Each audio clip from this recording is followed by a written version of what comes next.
अळूच्या पानाची वडी लागते चवदार बडी. लावते मी वाडीत नेते मी साडीत अरबीच्या पानाची वाडी. मग करीन शानदार वडी. पातील कोणी मागतील जणी इथं टपल्या या बाया शेजारनी.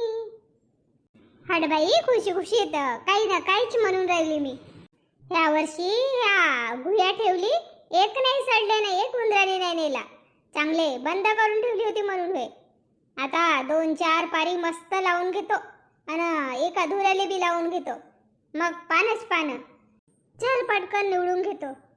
झाल्या का शांताबाई गुह्या लावून? बाया तर टपल्याच राहतेत बाई, कोणत्याच बहाण्यानं येते. चला आता झाल्या का गुह्या लावून? मग वाचल्या का? मग देशील का? झाला यायचा मागावर येते. नाही हो, नाही झाल्या. आतापर्यंत पाणीच कुठे आला होता? पाणी नाही आला. आता सीन काल पाणी आलाय, तर आज पाणी जमतेत का नाही तर पाहावं लागल. आणि हे गुह्या काढलो बाई, नुसते पोचे पोचेच आहेत. चांगले टरटरीत गुह्या दिसून राहिले ना. पोचे पोचे आहे म्हणतेस?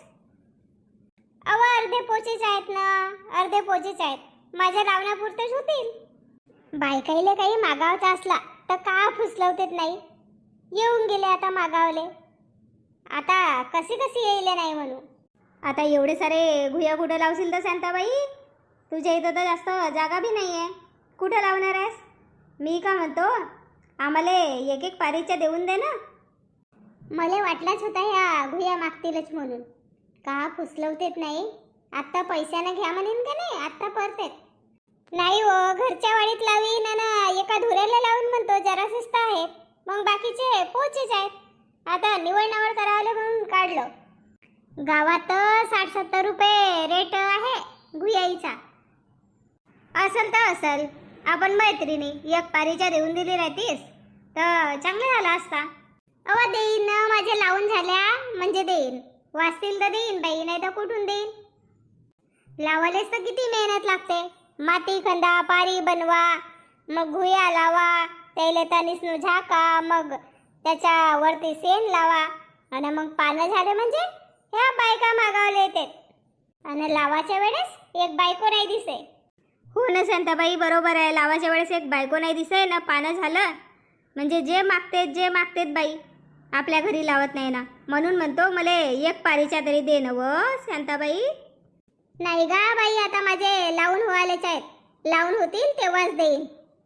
हो पर पाय वाचतील तर कोणाला देशील नको, मलाच देशील. आपल्या गावच्या भाजीवाल्याच्या इथं तर आहेत, त्याच्या इथं आहेत गुह्या. त्याच्या इथून आणून घ्या 1-2 किलो. तो का गुह्या विकते व सरकारी होत का होत का माहीत बाई. आपल्या गुह्या हे काळे काळे राहतात आणि ते अलगच राहतात ना. असा गडा खाते त्या गुह्याही ना, म्हणून नाही आणलो. हो तर म्हणूनच म्हणतो मला लावू द्या पहिले, मग वाचतील तर देईनच. वाचतील तर काही भाजी खावायची हो का एवढ्या साऱ्या गुह्याईची? अर्धे पोचेच आहेत. निवडतो आता, मग लावीन ना, मग देईन उद्या परवा तुम्हाला. जाऊ दे बाई, देशील तर देशील. पर तुमच्या इथं वालाचे बीज होते ना, तो मस्त चपाट्या वाल होता, तर त्याचे बिया दे ना. हां त्याचे बिया आहेत की, त्याचे बिया आहेत, भेंडीचे बिया आहेत. ते लागत असतील तर देतो, पण हे गुह्या नाही देऊ बाई. दे आता, खाली हात जावासीन राहिला, बियाच देऊन दे. ठीक आहे, बसा ना तर तुम्ही. नाही बाई लवकर दे, आता पावा लागल गुह्या. कोणाच्या इथं भेटते ना, कोणाच्या इथं नाही. तर तुझा काही भरोसा नसे. पूर्ण गुह्या लावलीस तर भेटावलीच नाही. उधारीवरच काम आहे. पहा गुह्या नाही दिलो म्हणून फुगून गेल्या. आता यायले बिया देवा लागल वालाच्या, नाही तर अजून फुगतील.